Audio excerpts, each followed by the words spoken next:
تو یہ ہے اصل میں. البتہ اس میں ایک فرق رہے گا کہ اعلیٰ انبیائہم کا جو مفہوم میں بیان کر رہا ہوں اس سے یہ بات نکلی ہے، یہ فوری طور پر ابھی میرا ذہن منتقل ہوا ہے کہ اس سے حضور کے بعد جو ہے اگر یہ کام کیا گیا ہو تو اس کی شناعت وہ نہیں رہے گی. مثلا یہ کام کیا ہے ہمارے فقہا نے، خاص طور پر امام اعظم امام ابو حنیفہ رحمۃ اللہ علیہ، انہوں نے جو مجلس بنائی تھی، امام صاحب کی کوئی تصنیف نہیں ہے، نہ انہوں نے کوئی مجموعہ مرتب کیا، نہ کوئی فقہ کی کتاب ان کی ہے. ایک ہی کتاب مشہور ہے اور وہ الفقہ الاکبر ہے، اس کے بارے میں بھی مشکوک ہی ہے کہ وہ آپ کی تصنیف ہے یا نہیں ہے. اصل میں امام صاحب نے جو کام کیا امام ابو حنیفہ رحمۃ اللہ علیہ نے کہ وہ شاگردوں کی ایک جماعت تیار کر دی کہ جو اس کے بالکل اہل ہو گئے تھے کہ مسائل کا استنباط کریں، اور اکثر گفتگو ان کے مابین رہتی تھی، بحث و نظام بیٹھ کر، اور وہاں ظاہر بات ہے کہ مفروضوں پر بھی گفتگو ہوتی تھی. تو مفروضوں پر گفتگو نبی کے بعد کرنا، اس میں وہ خطرہ نہیں ہے کہ جو مفروضوں پر گفتگو نبی کی موجودگی میں کرنا ہے. نبی کی موجودگی میں کریں گے تو کوئی جو جواب جو آ جائے گا وہ شریعت کا مستقل حصہ بن جائے گا. نبی کے بعد اگر وہ بات ہو رہی ہے تو وہ شریعت کا مستقل حصہ تو نہیں ہے، وہ تو ایک رائے ہوگی. وہ یہ امام اعظم کی رائے تھی، یہ قاضی ابو یوسف کی رائے تھی، یہ امام محمد کی رائے تھی، یہ امام ظفر کی رائے تھی. وہ شریعت نہیں ہے، وہ رائے ہے. اس حوالے سے چونکہ ہمارے ہاں پھر جب فقہی کتابیں مرتب کی گئی ہیں تو جیسا کہ آپ کو معلوم ہے قانون جو ہے وہ تو قانون تو نام ہی موشگافی کا ہے. قانون کے اندر تو ذرا سا نقطہ ادھر سے ادھر ہو جائے، ادھر ہو گیا تو پھانسی ہو گئی، ادھر ہو گیا تو پھانسی نہیں ہوئی اور بری ہو گیا آدمی. لہذا جب بعد میں فقہ مرتب ہوئی ہے یا اب بھی اگر قانون مرتب ہوگا تو اس میں وہ فقہی موشگافیاں کرنی پڑیں گی. لیکن اختلافہم علی انبیائہم، نبیوں کے ہوتے ہوئے اس کام کو کرنے کا مطلب یہ تھا کہ آپ شریعت کے دائرے کو مستقل طور پر تنگ کروا رہے ہیں اور لوگوں کے اوپر پابندیاں جو ہے وہ زیادہ سے زیادہ کرواتے چلے جا رہے ہیں. بعد کے کسی شخص کا یہ مقام و مرتبہ نہیں ہے. اس اعتبار سے اگر تفاصیل میں اور مفروضوں پر گفتگو ہو تو اگر اس سے کوئی شخص جو ہے اپنی طبیعت کے افتاد کی وجہ سے اس سے اختلاف کرے لیکن اس کے اندر وہ شناعت اور قباحت نہیں ہے جو اختلافہم علی انبیائہم. یہاں یہ مفہوم جو ہے اس علی کے لفظ کی وجہ سے اسی وقت میرا ذہن ادھر منتقل ہوا ہے اور میں سمجھتا ہوں کہ یہی بات صحیح ہے. اکثر جگہ ترجمے صحیح نہیں ہوئے. نبیوں سے اختلاف یہ معاملہ نہیں ہوا کرتا. نبیوں کے ہوتے ہوئے اختلافی مباحث چھیڑ دینا جس کے نتیجے میں کہ پھر شریعت کے احکام جو ہے اس کے اندر اور تفاصیل جو ہے پیدا ہوتی چلی جائیں اور لوگوں کے آپشنز اور محدود ہوتے چلے جائیں. جب تک وہ اتنی باریکیاں نہیں تھی تو آپشنز کھلے. اب آ جائیے اس موضوع پر الحدیث الثلاثون، 30ویں حدیث.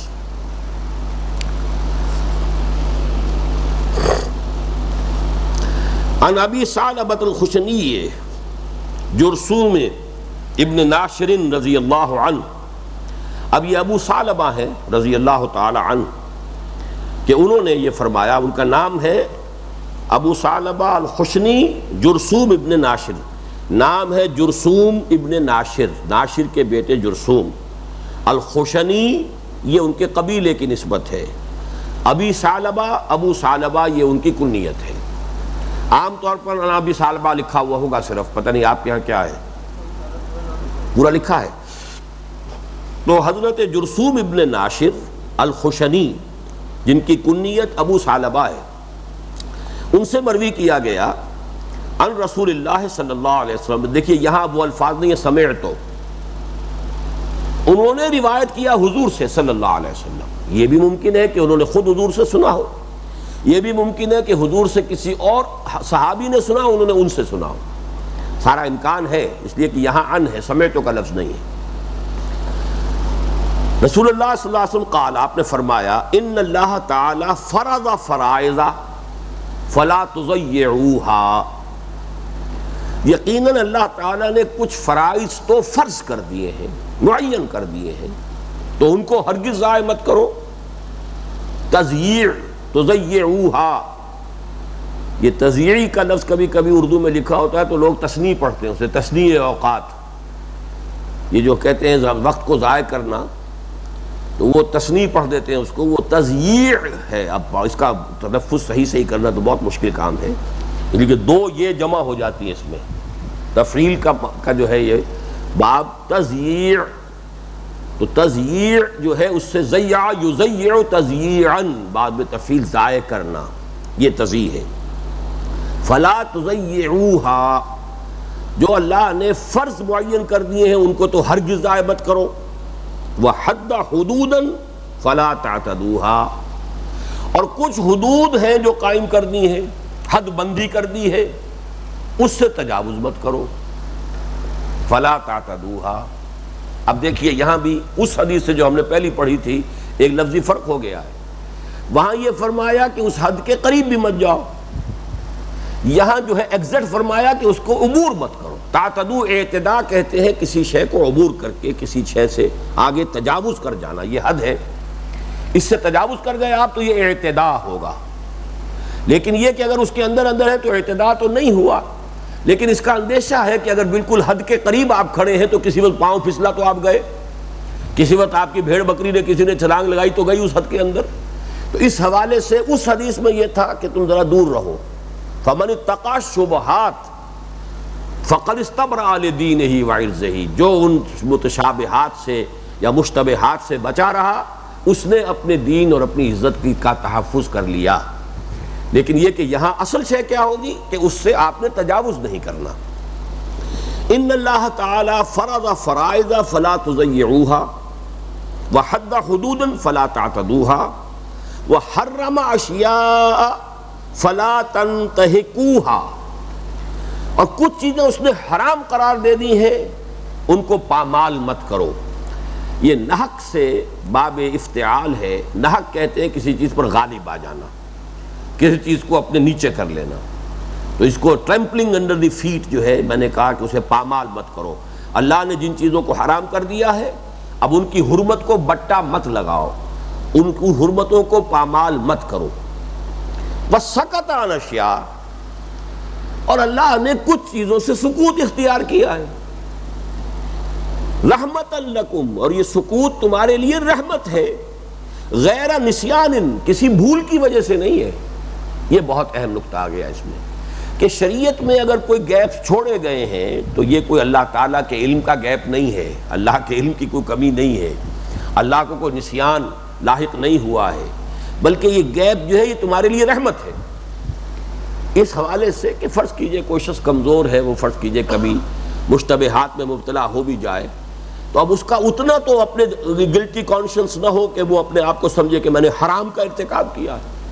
کبھی ہو جاتا ہے آدمی سے کوئی خطا ہو جاتی، جیسے قرآن مجید میں 3 جگہ آیا ہے کہ تم اگر ان تجتنبوا کبائر ما تنہون عنہ نکفر عنکم سیئاتکم، موٹے موٹی باتوں سے اگر بچے رہو گے تو چھوٹی چھوٹی خطائیں ہم معاف فرما دیں گے۔ جیسے کہ سورۃ النجم میں آیا الا اللمم، ذرا سی کوئی آلودگی کہیں ہو جائے تو آخر الانسان مرکب من الخطاء والنسیان، انسان خطا اور نسیان ہی سے بنا ہوا ہے۔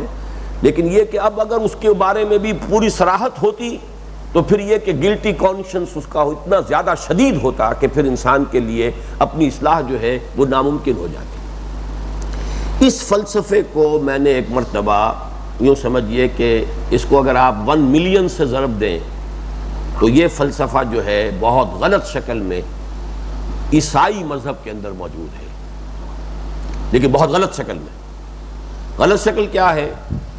چونکہ شریعت موجود نہیں ہے موجودہ عیسائیت میں، لا آف موسیس کو ایبروگیٹ کر دیا سینٹ پال نے، شریعت موسوی صرف یہودیوں پر لاگو تھی، ہم پر لاگو نہیں ہے، عیسائیوں پر لاگو نہیں ہے۔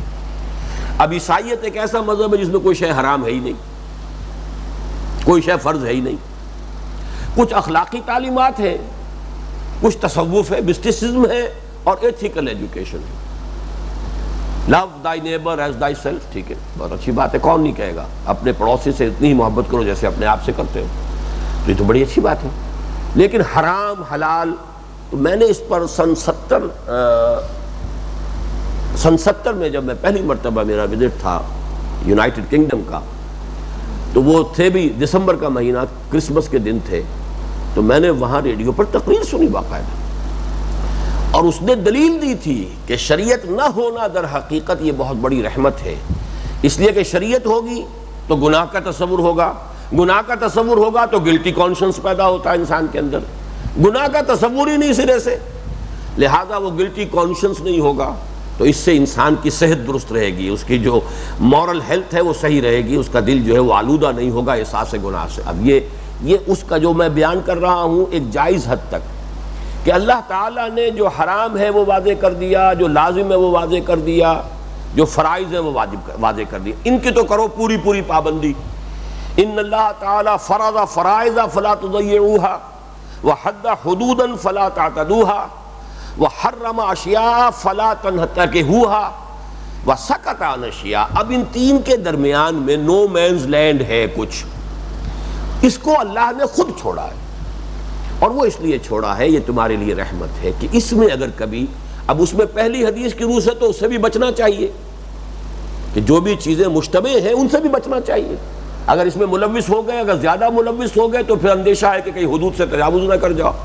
لیکن اگر کبھی کسی وقت اس طرح کی کسی مشتبہ چیز میں انسان ملوث ہو جائے تو پھر یہ کہ اس کے اوپر اتنا بوجھ اس کے ذہن پر نہ رہے کہ کوئی میں نے بہت بڑا حرام کام کیا ہے، اس لیے کہ وہ اگر حرام کام کیا تو بوجھ ہونا چاہیے، اگر فرض کو چھوڑا ہے تو بوجھ ہونا چاہیے، اللہ کی کسی حد سے تجاوز کیا ہے تو بوجھ ہونا چاہیے۔ لیکن یہ کہ یہ چھوٹی چھوٹی چیزیں جنہیں سورۃ النجم میں کہا گیا الا اللمم، چھوٹی چھوٹی چیزیں جو ہیں ہو جاتی ہیں، ان سے اللہ درگزر فرماتا ہے۔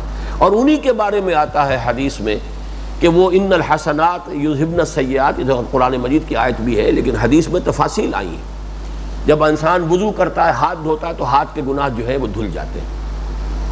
اگر وہ آنکھوں میں پانی ڈالتا ہے تو اس سے آنکھ کا گناہ جو ہے دھل جاتا ہے۔ کون سا گناہ دھل جاتا ہے؟ کوئی گناہ کبیرہ نہیں دھلتا، یہ جو گناہ صغیرہ ہیں، صغائر جو ہیں یہ دھل جاتے ہیں۔ آپ اگر نماز کے لیے چل رہے ہیں مسجد کی طرف تو ہر قدم پر آپ کے کچھ گناہ جو ہیں وہ جھڑ رہے ہیں۔ کون سے گناہ؟ کبائر نہیں جھڑ، کبائر کے لیے تو لازم ہے کہ آپ توبہ کریں، توبہ کی جو شرائط ہیں پوری کریں، تب وہ گناہ معاف ہوگا۔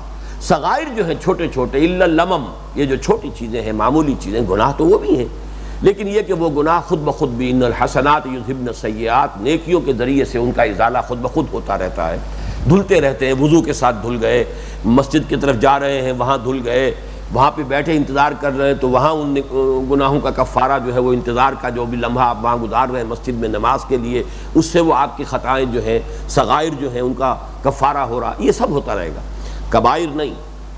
تو یہاں جو نوٹ کرنے کی شے ہے کہ یہ سکوت اختیار کیا گیا ہے، وَسَكَتَ عَنْ أَشْيَاءَ رَحْمَةً لَكُمْ غَيْرَ نِسْيَانٍ، یہ سکوت جو ہے، یہ نو مینز لینڈ جو چھوڑا گیا ہے تین حدود کے مابین، یہ اللہ تعالیٰ نے تمہاری رحمت کے لیے کسی نسیان کی وجہ سے نہیں۔ فَلَا تَبْحَثُوا عَنْهَا، تو اس کے بارے میں کھود کرید مت کرو، اس کے بارے میں خام خواہ کی جو ہے وہ بال کی کھال مت اتارو، کھود کرید مت کرو، بحث نہ۔ بحث کسے کہتے ہیں اصل میں؟ معلوم ہے جی؟ کریدنا۔ اور بحث کے ساتھ ایک لفظ آتا ہے تمحیص، چھانٹنا۔ ٹھیک، پہلے آپ نے کریدا اور جو کچھ آگے اب اس کو آپ نے چھاج میں چھانٹ لیا ادھر سے یہ، تو یہ چیز جو ہے یہ جیسے کہ کوا کرتا ہے، چونچ مار مار کے پہلے وہ وہاں سے کچھ دیکھتا ہے، پھر کیا نکلا، کوئی دانہ نکلا تو دانہ کھا جائے گا، کنکر ہے تو وہ تو نہیں کھائے گا، تو پہلے کریدے گا تو پھر کوئی چیز ملے گی نا، تو کریدنے کے بعد جو ہے پھر اب اس میں تمیز کرنا، تمحیص یہ ہے۔ ان اللہ تعالی فرض فرائض فلا تضيعوها وحد حدودا فلا تعتدوها وحرم اشیاء فلا تنتهكوها وسکت عن اشیاء رحمۃ لکم غیر نسیان فلا تبحثوا عنها۔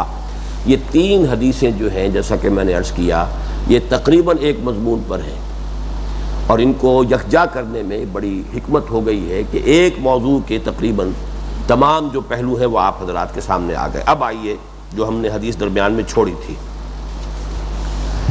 یہ جو میں نے ایک کیٹیگری آج بیان کی تھی کہ کچھ دین کی حقیقت جو ہے اس کو جامع الفاظ میں تعبیر کرنا،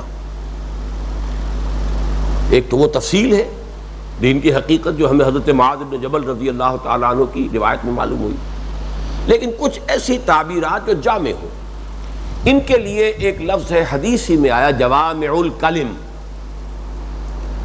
جوامع الکلم، کلم جمع ہے کلمے کی، جوامع جامع کی، جوامع الکلم نہایت کلمات میں سے جامع، ویسے تو یہ مرکب اضافی بنا جوامع الکلم، لیکن جیسے کہ دین الحق مرکب اضافی کی شکل میں مرکب توصیفی ہے، سچا دین، ایسے ہی یہاں پہ آپ اس کا ترجمہ کریں گے نہایت جامع کلمات.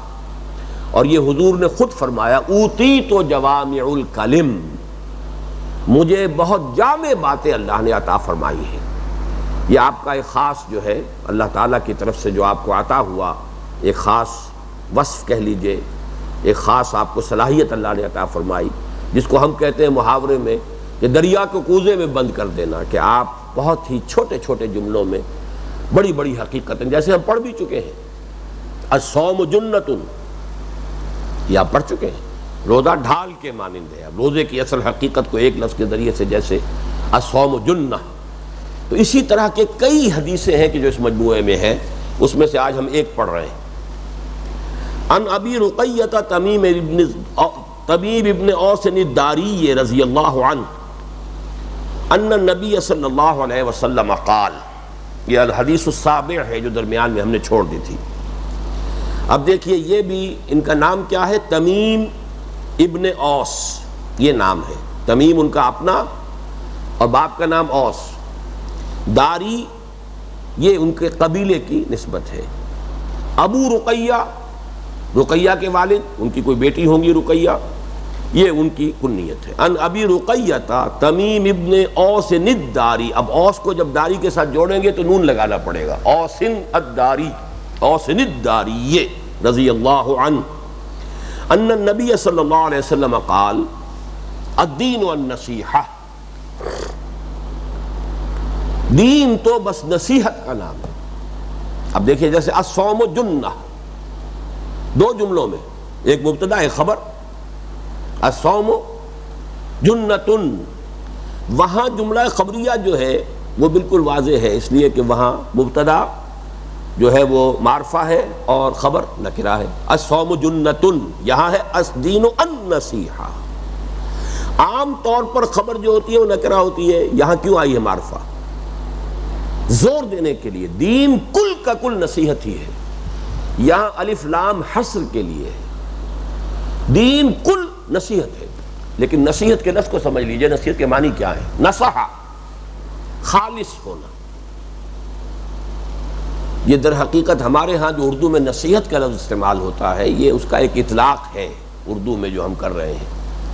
عربی میں تو اس معنی میں تو یہ لفظ آتا ہی نہیں ہے. وعظہ کا لفظ آئے گا، جیسے ہم نے پڑھا ہے وہ جو ایک حدیث ہم پڑھ چکے ہیں، وعظنا رسول اللہ صلی اللہ علیہ وسلم ذات یوم، آپ نے ہمیں وعظ فرمایا. ایسے حضرت لقمان کے بارے میں وہو یعظہ، وہ اپنے بیٹے کو نصیحت کر رہے تھے. تو نصیحت کا لفظ جس معنی میں اردو میں استعمال ہوتا ہے، عربی میں وہ اس کا استعمال میرے علم کی حد تک تو ہے ہی نہیں سرے سے. خاصہ اصل میں کیا ہے نصیحت کا؟ خالص ہونا. تو خلوص و اخلاص یہ نصیحت کا اصل مفہوم ہے. دین نام ہے خلوص و اخلاص کا. اب خلوص و اخلاص نیت کا خلوص و اخلاص بھی ہے. نصح لہو، اس کے کیا معنی ہوں گے؟ اس کے ساتھ نہایت خلوص کا معاملہ کیا. نصح لہو، اس نے اس کے ساتھ بہت خلوص کا معاملہ کیا. اگر آپ کسی کی خیر خواہی میں کوئی بات اس سے کہہ رہے تو یہ بھی نصیحت ہو گئی. آپ نے اس کی اپنی خیر خواہی میں اس کی بہتری کے لیے آپ نے ایک بات اس سے بتائی ہے، اس سے کہی ہے، تو یہ نصیحت ہے. اس معنی میں اس لفظ کا اس کے ساتھ ایک جو ہے وہ لغوی ربط تو موجود ہے، لیکن اس میں استعمال عربی زبان میں لفظ نصیحت کا نہیں ہے، بلکہ نصیحت کے معنی خلوص و اخلاص، خیر خواہی، وفاداری. اب اس کے جو ترجمے کیے جائیں گے مختلف نسبتوں سے ترجمے مختلف ہو جائیں گے، وہ اس کی مثال ابھی سامنے آ جائے گی. الدین والنصیحہ، دین تو کل کا کل خلوص و اخلاص کا نام ہے. قلنا لمن، میرے پاس جو ہے یہ رواہ مسلم، امام مسلم کی روایت سے ہے، شاید آپ کے ہاں یہ ہے قلنا لمن یا رسول اللہ، یہ الفاظ بھی ہیں اضافی اس کتابچے میں، ہے یا نہیں؟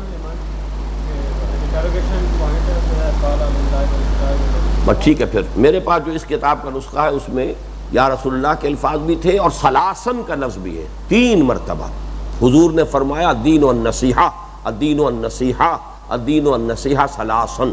تو یہ بھی بات سمجھ میں آتی ہے اصل میں کہ حضور کا عام قاعدہ یہ تھا، جیسا کہ حضرت معاذ بن جبل والی روایت میں ہم نے پڑھا کہ آپ نے حالانکہ اس وقت وہ ایک ہی آدمی سے گفتگو کر رہے تھے، تب بھی آپ نے ہر بات کو 3 دفعہ دہرایا.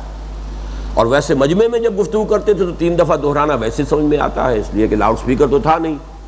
وہ داہنی طرف رخ کر کے فرمائی وہ بات، پھر سامنے رخ کر کے فرمائی وہ بات، پھر بائیں طرف جو لوگ بیٹھے ہیں شاید انہوں نے نہ سنی ہو جب آپ کا رخ ادھر تھا، تو 3 مرتبہ آپ دہراتے تھے. تو اس حدیث کے ایک متن میں سلاسن کا لفظ بھی موجود ہے، الدین والنصیحہ، الدین والنصیحہ، الدین والنصیحہ سلاسن. قلنا، ہم نے یہ کہا، لمن، کس کے لیے نصیحت، کس کے لیے خلوص، کس کے لیے اخلاص، کس کی خیر خواہی، کس کے ساتھ وفاداری؟ قال للہ ولکتابہ ولرسولہ ولأئمۃ المسلمین وعامتہم، رواہ مسلم.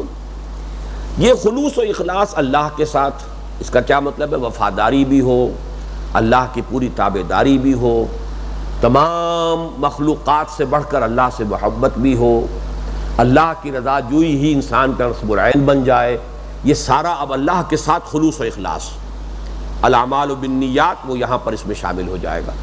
گویا کہ وہی بات جو میں نے کہا تھا کہ کچھ چیزیں ایسی ہیں دین کی باطنی حقیقتوں کی تعبیر کے لیے، انہی میں سے اس حدیث کو نوٹ کیجئے، نمبر 1 والی حدیث، اور یہ نمبر 7 والی حدیث آ رہی ہے، اور بھی بہت سی آئیں گی بعد میں، لیکن اس کو نکال لیا ہے شروع میں تاکہ وہ ایک بہت اہم بات جو ہے وہ شروع میں آ جائے. تو اللہ کے ساتھ دوسری بات جو نوٹ کرنے کی ہے کہ عام طور پر ترتیب ہوتی ہے اللہ کے بعد رسول کی. یہاں لے کتاب ہی آیا ہے، رسول ہی بعد میں آیا ہے. اس کی وجہ کیا ہے؟ یہ بھی ہو سکتا ہے کہ یہ، جیسا کہ ہمیں معلوم ہے کہ حدیث جو ہے وہ لفظاً محفوظ نہیں ہوتی، ترتیب آگے پیچھے ہو سکتی ہے. جب حدیث جبرائیل کے اندر بھی ترتیب آگے پیچھے ہے جو ام السنہ ہے تو اور بھی ہو سکتا ہے، لیکن یہ کہ اگر یہی ترتیب ہے تو اس میں ایک بڑی حکمت نظر آتی ہے. اور وہ حکمت یہ ہے کہ رسول کا معاملہ جو ہے ایک خاص اعتبار سے صرف صحابہ کے لیے تھا. ہمارے لیے دائمی طور پر اللہ کے ساتھ منسلک شے اس کی کتاب ہے. اب ہمارے پاس اللہ کی کتاب موجود ہے. رسول صلی اللہ علیہ وسلم کی ایک حیثیت تو اللہ کی حیثیت کے تابع ہے، ان کی اطاعت کرنی ہے. وہ تو جو اللہ کی اطاعت ہے اس کے رسول کی اطاعت ہے، کرنی ہوگی. وَمَن يُطِعِ الرَّسُولَ فَقَدْ أَطَاعَ اللَّهَ. لیکن جو خلوص و اخلاص کا معاملہ ہے، میں ذاتی طور پر حضور کے ساتھ کیا خلوص برتوں گا، میں حضور کے ساتھ ذاتی طور پر کیا وفاداری کروں گا. البتہ یہ کہ قرآن کے ساتھ وفاداری، آپ اس میں وہ ساری چیزیں نوٹ کر لیجئے، مسلمانوں پر قرآن مجید کے حقوق، وہ پورا گویا کہ یہاں پر وَلِ کتاب ہی، کتاب کے ساتھ خلوص، اس کا پورا حق ادا کرنا، اس کے ساتھ جو ہے پوری وفاداری. اب وفا کے معنی بھی پورا کرنا ہوتا ہے نا، وفاداری، وفا پورا کرنا، وعدہ وفا کرنا، وعدہ پورا کرنا. تو کسی کے ساتھ وفاداری کا مطلب یہ جو اس کے حقوق ہیں اس کو پورے کے پورے ادا کیے جائیں. تو للہ ولکتابہ ولرسولہ، اور رسول کے ساتھ صلی اللہ علیہ وسلم. اب اس میں کیا اس سے مراد ہے وہ آئندہ ہم حدیثیں پڑھیں گے تو وہ کھل کر آ جائے گا. ویسے یہ کہ وہ مضمون تو ہمارے ہاں جو نبی اکرم صلی اللہ علیہ وسلم کے ساتھ ہمارے تعلق کی بنیادوں والا کتاب چاہے حب رسول کے تقاضے ہیں، یہ کتاب سے موجود ہیں، لیکن اس مجموعے میں بھی حدیثیں آئیں گی. لیکن جو اہم تر حصہ ہے اس کا ہمارے لیے، خاص طور پر آج کے دور میں کسی دینی جماعت کے لیے، کسی خادم دین فرد یا خادم دین جماعت کے لیے، وَلِأَئِمَّةِ الْمُسْلِمِينَ وَعَامَّتِهِمْ، یہ خلوص اور اخلاص اور وفاداری اور خیر خواہی یہ مسلمانوں کے ائمہ کے لیے بھی اور مسلمانوں کے عوام کے لیے بھی. اور یہاں عوام پر ائمہ کو مقدم کیا گیا، وَلِأَئِمَّةِ الْمُسْلِمِينَ وَعَامَّتِهِمْ. اس کی وجہ کیا ہے؟ یہ بھی بغیر کسی سبب کے نہیں ہے، ترجیح بلا مرجع نہیں ہے. جس کے ہاتھ میں بھی مسلمانوں کے معاملات کی باغ ڈور آ گئی ہے، صحیح آئی ہے، غلط آئی ہے، اچھا آدمی ہے، برا آدمی ہے، لیکن بہرحال قسمت تو اب اس وقت اس کے ہاتھ میں ہے نا. وہ کوئی غلطی کرے گا بیڑا غرق ہوگا، اس کو کوئی صحیح بات کہہ دیں شاید اس کے دل کو لگ جائے تو قوم کے لیے، ملک کے لیے، پوری امت کے لیے مفید ہوگی. لہذا نصح و خیر خواہی اس کے ساتھ رہنی چاہیے. وہ نصح و خیر خواہی کا مطلب یہ نہیں کہ اس کا حکم مانا جائے، وہ تو اللہ اس کے رسول کے ساتھ معاملہ ہے. مطلب یہ کہ اسے ہمیشہ صحیح مشورہ دیا جائے. اس صحیح مشورے کے اندر وہ بات بھی شامل ہے جیسا کہ حضور نے فرمایا کہ انصر اخاک ظالما او مظلوما، اپنے بھائی کی ضرور مدد کرو چاہے ظالم ہو چاہے مظلوم ہو. اب صحابہ حیران ہوئے کہ ننصرہ مظلوما فکیف ننصرہ ظالما. حضور یہ تو سمجھ میں آ گیا کہ مظلوم ہونے کی حالت میں ہم اس کی مدد کریں، ظالم ہونے کی حالت میں کیسے مدد کریں. فرمایا اس کا ہاتھ روک لو ظلم سے، یہی اس کی مدد ہے۔ تو کسی غلط کام پر تنقید کرنا، کسی صحیح بات کا مشورہ دینا، اگر اس میں کوئی شخص رک جاتا ہے، جو آج کل کا ہمارا سیاست کا معاملہ ہے، اپوزیشن کی ہر وقت یہ خواہش ہوتی ہے کہ یہ حکومت گرے، تو صحیح بات کا مشورہ بھی نہیں دینا چاہیں گے، مبادا وہ صحیح بات کر لے تو اور مستحکم ہو جائے گی حکومت۔ یہ بالکل باریک بات ہے، اچھی طرح سمجھ لیجئے۔ صحیح بات اپنے پاس رکھیں گے روک کر کہ وہ تو اگر ہمارے ہاتھ میں طاقت آئے گی تو ہم کریں گے، لیکن اس وقت جو حکومت ہے اس کو ہم یہ صحیح بات کیوں بتائیں؟ اس کو تو ہر حال میں سینشر کرنا ہے، اس کو ہر حال میں اس کو جو ہے لوگوں کے سامنے ڈسکریڈٹ کرنا ہے، ہر حال میں اس کے اوپر تنقید ہی کرنی ہے، اسے تو کوئی الٹی پٹیاں ہی پڑھانی ہے تاکہ وہ الٹی پٹی پڑھائے، کسی کھائی میں گرے تو ہماری حکومت کے بننے کا امکان پیدا ہو۔ یہ ہے اصل میں موجودہ دور کی جمہوریت، جو مغربی جمہوریت ہے، جس میں کہ party in power and party in opposition کے مابین جو ریلیشنز ہیں وہ بالکل یوں سمجھیے کہ پیتھولوجیکل، وہ ایک طرح کی مرض کی نشاندہی کرنے والی چیزیں ہیں۔ لیکن اسلام میں یہ ہے کہ آپ صحیح مشورہ دیجئے، جو بھی اس وقت ہے اب ہے وہ، لیکن یہ کہ جو بات آپ صحیح سمجھتے ہیں اگر آپ ود ہولڈ کر رہے ہیں تو آپ خیانت کر رہے ہیں قوم کے ساتھ۔ آپ نے اس وقت کی حکومت یا جو بھی جس کے ہاتھ میں زمام کار ہے، آپ نے اگر اس کو صحیح رائے نہیں دی، وہ مانے نہ مانے اس سے آپ کو کوئی سروکار نہیں، آپ کے اوپر کوئی اس کا الزام نہیں مانتا نہ مانے، مان لے تو بہت اچھا ہے، اللہ تعالیٰ آپ کی اس رائے کے ذریعے سے کوئی راستہ اس کو سجھا دے اور ملک و ملت کا خیر کوئی اس سے وجود میں آ جائے۔ لیکن آپ ود ہولڈ کریں گے تو آپ نے تو خیانت کر لی۔ تو وَلِأَئِمَّةِ الْمُسْلِمِينَ وَعَامَّتِهِمْ، عوام مسلمانوں کے لیے بھی خیر خواہی، بھلائی کی بات کرنا، ان کی بہتری کی ہمیشہ جو ہے فکر کرنا، اس کے لیے بھی کوشاں رہنا، یہ ساری چیزیں جو ہے یہ گویا کہ ایمان کا ایک خاص لب لباب حضور نے الدین والنصیحہ کے عنوان سے بیان کیا۔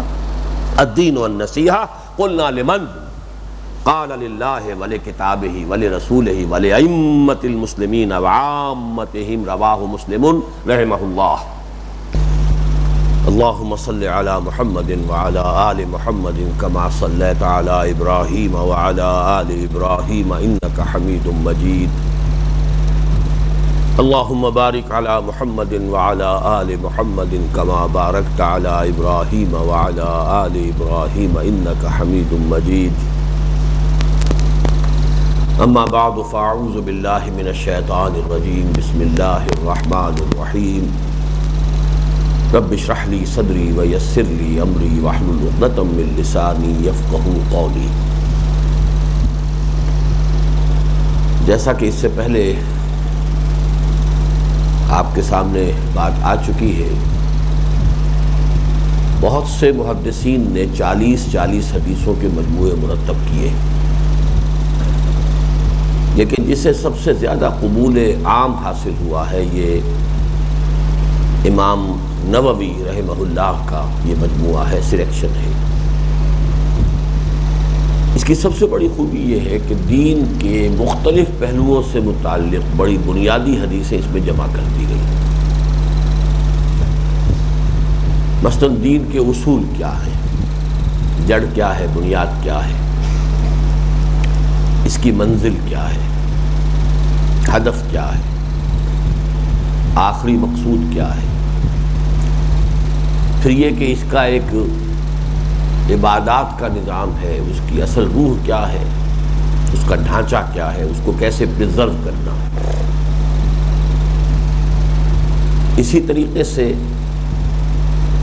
مسئلہ جبر و قدر جو بڑا ہی ایک مشکل اور تقریباً لا ینحل مسئلہ ہے، اس کے ضمن میں بھی ایک حدیث اس میں آ گئی۔ پھر متعدد احادیث، اور خاص طور پر جو اب ہم باقی رہ گئے جو اس کا ہم مطالعہ کر رہے ہیں، ان کو آپ 2 حصوں میں تقسیم کر سکتے ہیں۔ ایک ہے دین کے نظام فکری کا لب لباب، حکمت کا وہ پہلو کہ جو نظام فکر سے متعلق ہے، دین کا فلسفیانہ یا مابعد الطبیعیاتی جو ایک نظام ہے، اس میں کیا ربط ہے، اس میں روح کیا ہے، اس کی اصل حقیقت کیا ہے، اور اس کے لیے ایک الجوامع الکلم ایک اصطلاح ہے۔ نہایت جامع کلمات یا جوامع الکلم، کلمات میں سے نہایت جامع. تو یہ بہت چھوٹے چھوٹے ٹکڑوں میں، دو دو لفظوں میں، تین تین لفظوں میں بڑی عظیم حقیقتیں ہیں کہ جو حضور صلی اللہ علیہ وسلم نے بیان فرمائی. اور حضور کا اپنا قول ہے، یؤتیت جوامع الکلم، مجھے بڑے جامع کلمات اللہ نے عطا فرمائے. یہ ایک بڑی اعلیٰ صلاحیت ہوتی ہے کہ کسی بات کا میں اختصار بھی ہو، گہرائی بھی ہو، پھر اس کے تمام اہم حصے اس میں آ بھی جائیں، کوئی اہم حصہ رہ نہ جائے، لیکن جامع ترین تعبیر بھی ہو. دوسرا حصہ جو ہے احادیث کا، جو ابھی پڑھنی ہے، جو باقی ہے، اور وہ میرا پروگرام ہے کہ انشاءاللہ کل پڑھیں گے، ان کا تعلق ہے دین کے روحانی نظام سے، یا یوں کہیے کہ احسانی نظام. اس لیے کہ جو شریعت کی اصطلاح ہے، جو حدیث جبرائیل میں ہم نے پڑھی، وہ احسان ہے. یا یوں کہیے کہ ایمان کے باطنی ثمرات جو ہیں، جو ہم سورہ تغابن میں پڑھتے ہیں، توکل ہے، تفویض الامر الی اللہ ہے، یہ چیزیں ہیں کہ جو در حقیقت ایمان کے باطنی ثمرات ہیں. ایمان کے ظاہری ثمرات کیا ہیں؟ اطاعت ہے، اطاعت اللہ، اطاعت الرسول، یہ ہے ایمان کا ظاہری مظہر ہے. اطیعوا اللہ واطیعوا الرسول فإن تولیتم فإنما علی رسولنا البلاغ المبین. باطنی کیا ہے؟ ما صاب من مصیبت الا باذن اللہ ومن یؤمن باللہ یہد قلبہ واللہ بکل شیء علیم. اللہ لا الہ الا ھو وعلی اللہ فلیتوکل المؤمنون. یہ دو آیتیں جو ہیں سورہ تغابن کی، یہ اس کے باطنی ثمرات. یہ ہے در حقیقت قرآنی تصوف، احسان کا لب لباب. یعنی جو حدیث جبرائیل میں آیا تھا، ان تعبد اللہ کأنک تراہ فإن لم تکن تراہ فإنہ یراک. ایمان کی گہرائی کی وہ کیفیت کہ جیسے کہ انسان اپنی آنکھوں سے دیکھی ہوئی چیز پر یقین رکھتا ہے، اتنا ہی یقین اللہ پر ہو جائے، یا کم سے کم یہ کہ یہ یقین ہو جائے کہ میں ہر وقت اللہ کی نگاہ میں ہوں، اللہ مجھے دیکھ رہا ہے. جب وہ یقین اس کیفیت کو پہنچتا ہے تو اس کے جو ثمرات ہیں، اندر جو کیفیات ہوگی. میں سورہ تغابن کے درس میں اس کی تشبیہ دیا کرتا ہوں کہ یہ ایک ایسا درخت ہے، ایمان ایسا پودا ہے جس کے کچھ پھول تو نمایاں ہوتے ہیں، نظر آتے ہیں، باہر ہیں، یہ خارجی پھول ہیں اس کے. کچھ پھول باطنی ہوتے ہیں، وہ نظر نہیں آتے ہیں اسی درخت کے ثمرات. اطیعوا اللہ واطیعوا الرسول، یہ بھی ایمان کا ثمرہ. اور ما صاب من مصیبت الا باذن اللہ، یہ بھی ایمان کا ثمرہ. وعلی اللہ فلیتوکل المؤمنون، یہ بھی ایمان کا ثمرہ. لیکن یہ درخت وہ ہے، یہ پھل وہ ہے، یہ پھول وہ ہے جو نظر نہیں آتے، اندر ہوتے. تو ان دو مین کیٹیگریز میں اب بقیہ تقریباً تمام احادیث جو ہیں وہ فال کریں گی. اگرچہ امام نووی نے ان کو اس طریقے سے مرتب نہیں کیا ہے کہ ایک شعبے کی حدیثیں ساری پہلے جمع کر لی جائیں، پھر دوسری قسم کی ساری حدیثیں جمع کر لی جائیں. اور اس میں حکمت معلوم ہوتی ہے. وہ حکمت وہی ہے جو قرآن مجید کی ترتیب میں بھی اللہ تعالیٰ نے ملحوظ رکھی ہے کہ اللہ تعالیٰ نے بھی مدنی مکی صورتوں کو اس طریقے سے ملایا ہے کہ فرض کیجئے ایک شخص ہر روز ایک منزل پڑھے تو اسے ہر طرح کا جو ہے قرآن مجید کے تقریباً تمام مضامین میں سے کچھ نہ کچھ حصہ دستیاب ہو جائے. اگلے روز بھی وہ ایسا نہ ہو کہ اب محروم ہو جائے، بلکہ یہ کہ پھر کچھ چیزیں ذرا مختلف الفاظ میں، مختلف اسلوب میں، مختلف کانٹیکسٹ میں بہت سی چیزیں پھر دوبارہ آ جائیں گی.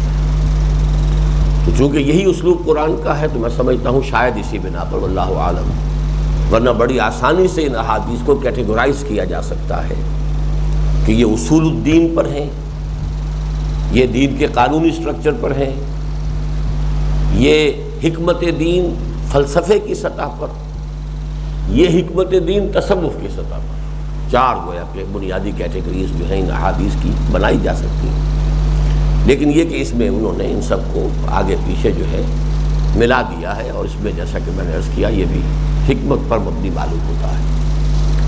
اب جوامع الکلم میں سے جو حدیث سب سے اہم تھی وہ سب سے پہلے آ چکی ہے، انما الاعمال بالنیات وانما لکل امرئ ما نوی۔ اور میں عرض کر چکا ہوں کہ چونکہ اکثر محدثین نے اپنے مجموعوں کی ترتیب ایسی رکھی ہے کہ پہلے نمبر پر اسی حدیث کو لائے ہیں، تو امام نووی بھی اسی کو لائے کہ تمام نیک اعمال کا دار و مدار نیتوں پر ہے، آپ کس نیت سے کر رہے ہیں۔ دنیا والوں کے سامنے تو صرف ظاہر آتا ہے، عمل کا فارم آتا ہے، اس کی بنا پر وہ فیصلہ کر دیں گے یہ بڑا اچھا کام ہے، بڑی اونچی نیکی ہے، بڑا سخی انسان ہے، لیکن اللہ کے علم میں اگر یہ ہے کہ وہ سخاوت کر رہا ہے اپنی تعریف کرانے کو، اپنی شہرت کے لیے، یا آئندہ الیکشن کے لیے، یہ تو اندازہ انسانوں کو بھی ہو جاتا ہے کہ یہ سارا کام ہو رہا ہے آنے والے الیکشنز کے لیے، لیکن یہ چیز تو وہ ہے جو انسانوں کی سمجھ میں بھی آ جاتی ہے، لیکن کوئی شخص کسی شہرت کے لیے، ریاکاری کے لیے کر رہا، اللہ جانتا ہے، تو اللہ تعالیٰ کے ہاں اس عمل کا زیرو ہے، کوئی اس کا وزن جو ہے اللہ تعالیٰ کی میزان میں نہیں ہوگا، اے بگ زیرو۔ اور بڑی سے بڑی سم جو ہوتی ہے رقم، وہ زیرو سے ضرب کھائے تو زیرو ہو جائے، بڑی سے بڑی نیکی اگر اس میں خلوص و اخلاص نہیں ہے تو وہ اللہ تعالیٰ کے میزان میں کوئی وزن نہیں۔ اب آئیے یہ 11ویں حدیث، عن ابی ہریرہ رضی اللہ عنہ قال قال رسول اللہ صلی اللہ علیہ وسلم ان اللہ تعالی طیب لا يقبل الا طیبا۔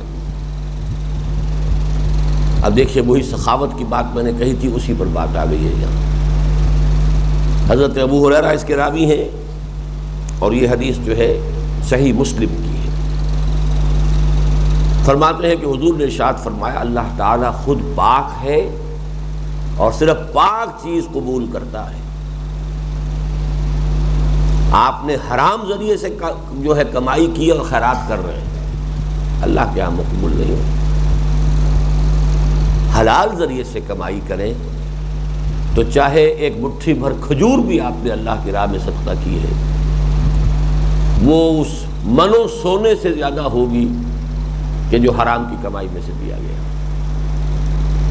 اور دلیل کتنی پیاری ہے کہ ہر شے کے ساتھ ایک مجانست ہوتی ہے، مجانست کا مجانسہ، مفاعلہ، جنس، تو جو فارسی میں کہتے ہیں کند ہم جنس باہم جنس پرواز، پرندے جو ہیں وہ بھی ایک دوسرے کے ساتھ ایک جنس کے ساتھ ہی پرواز کرتے ہیں، تو یہ وہ مجانس، اللہ خود پاک ہے، ناپاک کو کیسے قبول کر لے گا؟ دلیل یہ ہے ان اللہ طیب لا يقبل الا طیبا وان اللہ امر المؤمنین بما امر به المرسلین۔ اور اللہ نے تمام اہل ایمان کو بھی وہی حکم دیا ہے کہ جو اپنے تمام رسولوں کو حکم دیا ہے۔ اب یہاں حضور نے اپنی اس حدیث میں قرآن مجید کی آیات جو ہیں اس کا حوالہ دیا، فقال تعالی یا ایھا الرسل کلوا من الطیبات واعملوا صالحا، اے میرے رسولو پاک چیزیں کھاؤ اور عمل کرو صالح۔ پاک چیز کھاؤ گے تو صالح عمل نکلے گا، حرام مال سے تو پھر منکرات ہی وجود میں آئیں گے۔ کلوا من الطیبات واعملوا صالحا۔ وقال تعالی یا ایھا الذین آمنوا کلوا من الطیبات ما رزقناکم، اور اسی طرح اللہ تعالیٰ نے جو حکم رسولوں کو دیا وہی اہل ایمان کو دیا کہ جو رزق ہم نے تمہیں دیا ہے ان میں طیب چیزیں استعمال کرو۔ اب آ رہی ہے سخت ترین حدیث کا سخت ترین حصہ، ثم ذکر الرجل، پھر حضور نے ذکر فرمایا ایک انسان کا، ایک شخص کا، یطیل السفر۔ یطیل کون سا باب ہے؟ افعال، اطال یطیل، یطیل السفرہ، جو بڑا طویل سفر کرتا ہے. یہاں اگرچہ لفظ حج یا عمرہ یہاں پر کہیں مذکور نہیں ہے، لیکن مراد وہ ہے کہ کسی مقام مقدس پر وہ جا رہا ہے، حج کے لیے جا رہا ہے، بیت اللہ کی زیارت کے لیے جا رہا ہے، طویل سفر کرتا ہے. اشعث اغبر، پراگندہ حال، بال غبار میں اٹے ہوئے. یہ اس زمانے کا سفر ہے جب کہ ابھی نہ ہوائی جہاز تھے، نہ ایئر کنڈیشن کاریں تھیں. اب تو آپ صبح کراچی سے چلیے، ہوائی جہاز سے جائیے، جدہ اتر کر ایئر کنڈیشن کار میں بیٹھیے، عمرہ کیجیے، واپس ایئر کنڈیشن کار میں بیٹھیے، ہوائی جہاز میں بیٹھیے، شام تک آپ آ جائیں گے کراچی واپس. تو یہ حدیث سمجھ میں نہیں آ سکتی جب تک کہ اس فرق کو پیش نظر نہ رکھیں. وہ شخص مدینے سے چلا ہے، 1 ہفتہ لگا ہے اسے، پھر احرام میں ہے، نہا بھی نہیں سکتا، نہائے گا تو بال ٹوٹنے کا اندیشہ ہے، لہذا کیا شکل ہو جائے گی، کس قدر پراگندہ حال ہوگا، کس درجے جو ہے اس کے بال جو ہے دھول میں، مٹی میں اٹے ہوئے ہوں گے. اب آپ نے تو بہترین پیئرس سوپ سے جا کر جو غسل فرما لیا اور بال آپ کے جو ہے وہ صاف بالکل ستھرے چمکیلے ہو گئے، لیکن وہاں صورت کیا ہے؟ اشعث اغبر یمد یدیہ الی السماء، وہ اپنے دونوں ہاتھ پھیلاتا ہے آسمان کی طرف. یا رب یا رب، اے پروردگار اے پروردگار، دعائیں کر رہا ہے. میں یہاں اضافہ کیا کرتا ہوں، یا وہ ملتزم سے چمٹا ہوا ہے، یا فرض کیجئے جبل رحمت پر کھڑا ہے. جبل رحمت سے یہ زیادہ مناسبت رکھتی ہے، اس لیے کہ ملتزم میں تو ہاتھ اٹھائے نہیں جاتے، وہ تو وہاں چمٹ کر اور خانہ کعبہ کے غلاف کے ساتھ چمٹ کر لپٹ کر پھر وہاں پر دعا کی جاتی ہے. ہاتھ اٹھائے جا رہے ہیں، جبل رحمت پر ایک شخص کھڑا ہے، پہنچ گیا ہے. یا رب یا رب. وَمَطْعَمُهُ حَرَامٌ، اس کے پیٹ میں جو کھانا پڑا ہوا ہے وہ حرام کا ہے. یہ ضروری نہیں کہ وہ سور ہو، حرام سے کمایا گیا ہے. وَمَلْبَسُهُ وَمَشْرَبُهُ حَرَامٌ، اس کا پیا ہوا حرام کا ہے. وَمَلْبَسُهُ حَرَامٌ، اس کا جو لباس ہے وہ حرام کا ہے. احرام کی چادریں بھی حرام کے مال سے خریدی ہیں، بڑے اعلیٰ تولیے خریدے ہیں. وَغُذِيَ بِالْحَرَامِ، اور اس کا جسم جو ہے حرام غذا سے پرورش پایا ہوا ہے. فَأَنَّىٰ يُسْتَجَابُ لِذَٰلِكَ، تو اس شخص کی دعا کیسے ہوگی؟ اب یہ آخری بات ہو سکتی ہے، حج یا عمرے کا موقع ہو، بیت اللہ میں ملتزم سے لپٹا ہوا ہو، یا یہ کہ جبل رحمت پر کھڑا ہو، دعائیں مانگ رہا ہے، لیکن یہ کہ دعا قبول نہیں ہو سکتی اس لیے کہ تمہاری کمائی حرام کی ہے، تم نے یہ سارا حج کیا ہے حرام کی کمائی سے، تمہارا جسم بنا ہے حرام کی کمائی کی غذا سے، اب بھی جو تم ناشتہ کر کے آئے ہو وہ بھی حرام کی کمائی سے کمائے ہوئے پیسے سے کیا تھا. یہ سارا معاملہ جو ہے تو اعلیٰ ترین عبادت جو ہو سکتی ہے، یہ حج کے بارے میں نوٹ کر لیجئے کہ یہ ان 3 افعال میں سے ایک ہے جس کے بارے میں حضور نے فرمایا ہے کہ انسان کو اس طرح پاک کر دیتے ہیں کہ جیسے مولود بچہ جو ہے وہ پاک پیدا ہوتا ہے. ایک کفر سے اسلام میں آ جانا، باقی سابقہ زندگی چاہے 90 برس کی رہی ہو سب صاف ہو جائے. اس کو کہتے ہیں عیسائی اپنی ٹرمینالوجی میں ری برتھ ان جیزس، دوبارہ پیدا ہو ان جیزس، یعنی حضرت مسیح علیہ السلام کی تعلیمات میں ان کی شخصیت کے حوالے سے اپنے آپ کو اپنی تجدید ایمان کرو یا اپنے آپ کو ان کی شخصیت میں گم کر دو. تو ری برتھ ان جیسس، یہ اصطلاحات کے فرق ہوتے ہیں، لیکن یہ کہ ایک شخص جو ہے کفر سے اسلام میں آ گیا، ری برتھ ہے اس کی، ایسا ہی معصوم ہے جیسے کہ ابھی نوزائیدہ بچہ ہے. نمبر 2، ہجرت جس نے کی ہے اللہ اور اس کے رسول کے دین کے لیے، جو پہلی حدیث تھی جس کا حوالہ میں نے دیا، فمن كانت هجرته الى الله ورسوله فهجرته الى الله ورسوله. اور تیسری چیز حج مبرور، وہ حج جو اللہ کے ہاں منظور ہو گیا ہو. یہ ان 3 میں سے ایک ہوئی بات.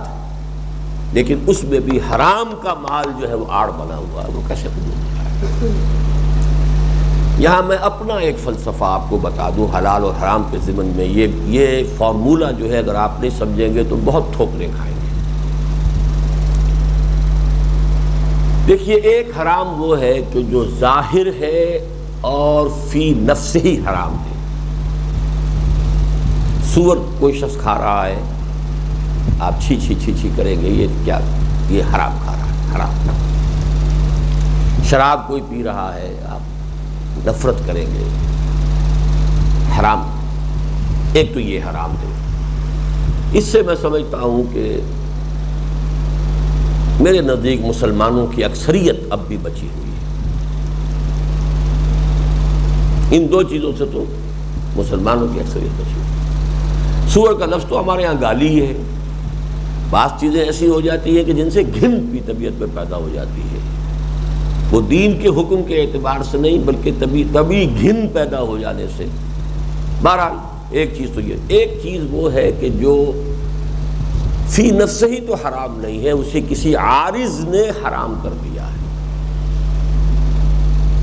یعنی آپ بکری کا گوشت کھا رہے ہیں، بکری آپ نے خود خریدی ہے، بکری آپ نے خود ذبح کی ہے، ذبح کے سارے صحیح طریقے آپ نے استعمال کیے ہیں، اور اب آپ اسے تناول فرما رہے ہیں، لیکن آپ نے یہ بکری خریدی تھی چوری کر کے پیسے سے، یا کسی کی جیب کاٹ کر، تو کیا کھا رہے ہیں آپ؟ گوشت تو بکری کا ہے، طیب ہے، حلال ہے۔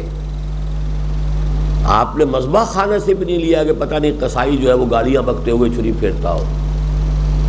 آپ نے خود ذبح کیا ہے، تکبیر پڑھی ہے، سب کچھ کیا ہے، بہترین، لیکن کھا تو حرام رہے ہیں۔ اس کو آپ پھیلاتے جائیے۔ دو سٹیپس میں نے بیان کر دیے، اس میں اب بہت سے سٹیپس آئیں گے، اتنا وقت نہیں ہے۔ آخری سٹیپ کیا ہے، اس کو نوٹ کر لیجئے۔ نظام باطل کے غلبے میں سانس لینا بھی حرام ہے، الا یہ کہ انسان اپنے جسم و جان کی ساری توانائیاں اس نظام کو ختم کرنے پر اور انقلاب برپا کرنے پر صرف کر رہا ہو۔ سانس لینا حرام ہے، ہوا اللہ کی ہے۔ پانی پینا حرام ہے، مال طیب اور حلال کھانا حرام ہے، اگر آپ نے باطل کے غلبے کو ذہناً قبول کر لیا ہے، ریکنسائل کیا ہے، اس کے ساتھ موافقت پیدا کر لی ہے، اس میں پھلنے پھولنے، جائیدادیں بنانے، کاروبار اپنے جمانے کی فکر کر رہے ہیں۔ نظام باطل کے خلاف ہاسٹائل اگر آپ نہیں ہیں، مسلسل اس کے ساتھ آپ کا تصادم نہیں ہے، جسم و جان کی توانائیاں، جو بھی کچھ یہاں آپ کھا رہے ہیں، پی رہے ہیں، اس میں سے جو کچھ حاصل ہوتا ہے اس کا اکثر و بیشتر اگر نہیں لگ رہا ہے اس نظام کو بدلنے کی جد و جہد میں، تو زندگی حرام۔ آگے چلیے۔ الحدیث الحادی عشر عن ابی محمد الحسن بن علی بن ابی طالب سبط رسول اللہ صلی اللہ علیہ وسلم ریحانتہ رضی اللہ عنہما قال۔ یہ حضرت حسن جو ہے حضور کے نواسے، ان کی کنیت ابو محمد ہے،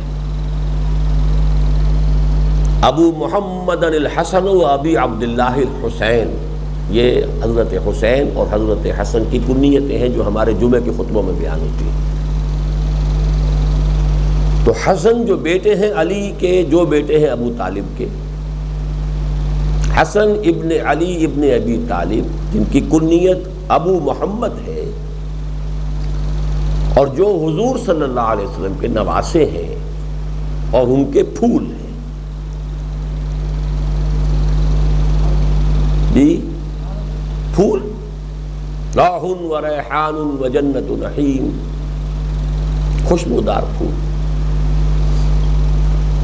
رضی اللہ عنہما، قال، وہ فرماتے ہیں حفظت من رسول اللہ صلی اللہ علیہ وسلم، میں نے اللہ کے رسول صلی اللہ علیہ وسلم سے ایک بات پلے باندھ لی۔ حفظتوں کا کیا مطلب ہے یہاں؟ یاد کر لی نہیں۔ وہ جو میرا ایک کتابچہ جو ہے مسلمانوں پر قرآن مجید کے حقوق، اس میں حفظ قرآن کے مفہوم میں ایک حدیث آئی ہے کہ حفظ قرآن کا مفہوم صرف الفاظ رٹ لینا نہیں ہے، الفاظ حافظے میں محفوظ ہوں، اس کے معانی فکر کا جز بن جائیں، اس کا عمل سیرت و کردار کا جز بن جائے، تب آپ نے اپنے اندر قرآن کو محفوظ کر لیا۔ ہمارے یہاں حافظ وہ کہلاتا ہے جیسے الف کا نام بے پتہ نہ ہو اور بس فر فر فر فر فر فر جو ہے وہ قرآن پڑھ دے، وہ حافظ۔ لیکن یہ اصل حافظ جو ہے وہ ہوتا تھا۔ یہاں پہ حفظ تو میں نے محفوظ کر لی، محفوظ کر لی لفظاً بھی، محفوظ کر لی اپنے کردار میں بھی، اپنی سوچ میں بھی، اپنے فکر میں بھی۔ وہ بات کیا ہے؟ دع ما یریبک الی ما لا یریبک۔ رواہ الترمذی والنسائی وقال الترمذی حدیث حسن صحیح۔ دع ما یریبک الی ما لا یریبک، چھوڑ دو اس شے کو جو تمہارے دل میں خلجان پیدا کر دے، اور اختیار کر لو اس کو جس سے دل میں خلجان نہ ہو۔ ریب کسے کہتے ہیں؟ شک۔ لا ریب فیہ، رابع یریبو، شک۔ اب شک سے خلجان ہوتا ہے۔ یہ حدیث در حقیقت جو ہم پڑھ چکے ہیں، حلال بین والحرام بین وبینہما مشتبہات، یہ اسی کی ایک شرح ہے۔ ظاہر بات ہے مشتبہات میں شک رہے گا، شک رہے گا تو خلجان ہوگا، پتہ نہیں میں کھا تو بیٹھا ہوں، جائز بھی تھی کہ نہیں۔ ٹھیک ہے، خالص قانونی بات میں آپ کو بتا چکا ہوں، جس چیز کی حرمت ثابت نہ ہو وہ حلال ہے، قانون تو یہی ہے۔ لیکن ایک ہے وہ حلال جس کا حلال ہونا ثابت، ایک وہ حلال جو اس وجہ سے قانوناً حلال ہے کہ اس کا حرام ہونا ثابت نہیں ہے۔ یہ دونوں حلال برابر تو نہیں ہو سکتے۔ جو فرمایا جو چیز تمہارے ذہن میں خلجان پیدا کر دے، دل میں طبیعت میں تشویش پیدا کر دے، اسے چھوڑو۔ وہاں کیا مثال دی گئی تھی کہ ہر بادشاہ کا ایک محفوظ چراگاہ ہوتی ہے، اس کے اگر عین کنارے پر کوئی پہنچ جائے گا تو اس کی بھیڑیں بکریاں جو ہے وہ بادشاہ کے اس محفوظ چراگاہ میں داخل ہو جائیں گی، ضبط ہو جائیں گی۔ لہذا دور رہو، فاصلے پر رہو، اور جو شبہات سے بچ گیا اس نے اپنے دین اور عزت کی حفاظت کر لی، وہی بات ہے۔ لیکن اس میں جو نقطہ ہے فلسفے کا وہ بڑا اہم ہے۔ اصل میں قرآن مجید کا فلسفہ یہ ہے کہ اللہ تعالیٰ نے ایک بیرومیٹر ہر انسان کے اندر نصب کر رکھا ہے، اسی کے حوالے سے لفظ منکر ہے اور اسی کے حوالے سے لفظ معروف ہے۔ فطرت انسانی نیکی کو پسند کرتی ہے، نیکی کو تحسین کرتی ہے، چاہتی بھی ہے کہ نیکی کی طرف بڑھے۔ یہ دوسری بات ہے کہ نفس نے اس کی ٹانگیں گھسیٹ لی ہوں، نفس امارہ نے، لیکن یہ کہ فطرت چاہے گی، اور جب غلط کام کرے گا نفس امارہ کے حکم کے تحت تو طبیعت کے اندر خلجان ہوگا، یہ میں نے کیوں کیا، ضمیر جو ہے ملامت کرے گا۔ تو گویا کہ it's a vote of confidence in human nature and human conscience، کہ بری شے وہ ہے کہ جس سے طبیعت میں خلجان پیدا ہو جاتا ہے، تشویش پیدا ہو جاتی ہے، تو آپ کا اپنا فطری بیرومیٹر بتا دیتا ہے کہ یہ شے اچھی نہیں ہے۔ وَلَوْ أَفْتَاكَ الْمُفْتِي، چاہے کسی مفتی نے فتویٰ ہی دے دیا، اور میں آپ کو واقعہ سنا چکا ہوں نور الدین زنگی رحمۃ اللہ علیہ کے ولی عہد کا، کہ چاروں فقہوں کے مفتیوں نے فتویٰ دے دیا جان بچانے کے لیے شراب پینی جائز ہے، چاروں کو بلا لیا۔ تو مجھے یہ بتاؤ، اگر اللہ مجھے شفا دینا چاہے تو کیا وہ شراب کا محتاج ہے؟ اس کے بغیر نہیں دے سکتا؟ نہیں نہیں نہیں۔ اور یہ بتاؤ کہ اگر اللہ کی مشیت میں میری موت کا وقت آ گیا ہے تو کیا یہ شراب مجھے بچا لے گی؟ نہیں نہیں نہیں نہیں۔ فرمایا اٹھاؤ اپنے فتوے اور دفع ہو جائے، شراب نہیں پی، جان دے دی۔ یہ کانفیڈنس فطرت انسانی کے اندر، وَلَوْ أَفْتَاكَ الْمُفْتِي اسْتَفْتِ قَلْبَكَ وَلَوْ أَفْتَاكَ الْمُفْتِي، اپنے دل سے پوچھ لیا کرو، چاہے تمہیں کسی مفتی کا فتویٰ مل چکا ہو، لیکن دیکھو اندر آپ کا کانشنس کیا کہہ رہا ہے، آپ کا ضمیر کیا کہہ رہا ہے۔ ظاہر بات ہے حرام کو آپ اپنے کانشنس کے حوالے سے حلال نہیں کر سکتے، یہ ان چیزوں کی بات ہو رہی جو مشتبہات میں ہے، بیچ میں ہے۔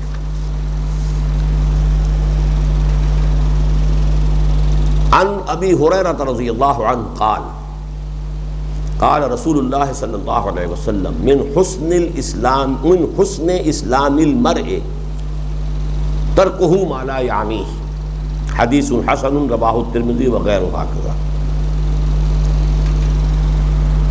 حضرت ابو ہریرہ فرماتے ہیں کہ حضور نے ارشاد فرمایا انسان کے اسلام کا حسن اس میں ہے کہ ہر اس چیز کو چھوڑ دے جو بے معنی ہو، بے مقصد ہو، لا حاصل ہو۔ یہ حدیث ہمارے منتخب نصاب میں جو تیسرے حصے کا پہلا درس ہے، والذین هم عن اللغو معرضون، در حقیقت اس کی شرح ہے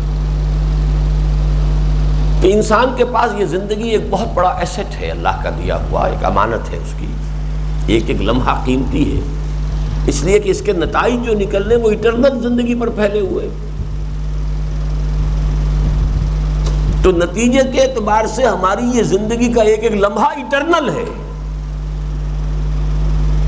آپ نے ایک محدود وقت میں جو کام کیا اس کا نتیجہ غیر محدود عرصے پر پھیلا ہوا نکلے گا، تو اصلاً پوٹینشلی تو یہ آپ کا لمحہ غیر محدود ہو گیا نا نتیجے کے اعتبار سے۔ اب اس کو لگنا چاہیے یا تو واقعتاً کوئی دنیاوی ضرورت پوری ہو رہی ہو، آپ کی ضرورت ہے، کھانے کے لیے کچھ کرنا ہے، کھیتی باڑی کرنی ہے، کوئی دکان ہے، اس میں بھی آدمی اپنی ضروریات کے دائرے کو وسیع نہ کرتا چلا جائے، سٹینڈرڈ آف لیونگ جو ہے اسی کو بڑھانا مقصود نہ بنا لے، اسی کا پجاری نہ بن جائے۔ ایک بہت ہی پیارا شعر ہے حضرت بیدل کا، عبد القادر مرزا عبد القادر بیدل، اور یہ بہت پسند تھا حضرت اورنگزیب عالمگیر رحمۃ اللہ علیہ، پڑھتے رہتے تھے۔ ہرس قانے نیست بے دل ورنہ درکار حیات ہرچہ ما درکار داریم اکثرش درکار نیست۔ یہ ہمارا لالچ ہے، ہماری ہرس ہے کہ جو قناعت نہیں کرنے دیتی، ورنہ اے بے دل ہم نے اکثر وہ چیزیں جو کو اپنے لیے ضروری قرار دے دیا وہ ضروری نہیں ہے۔ ہرس قانے نیست بے دل ورنہ در کار حیات، زندگی کے سارے معاملے کے اندر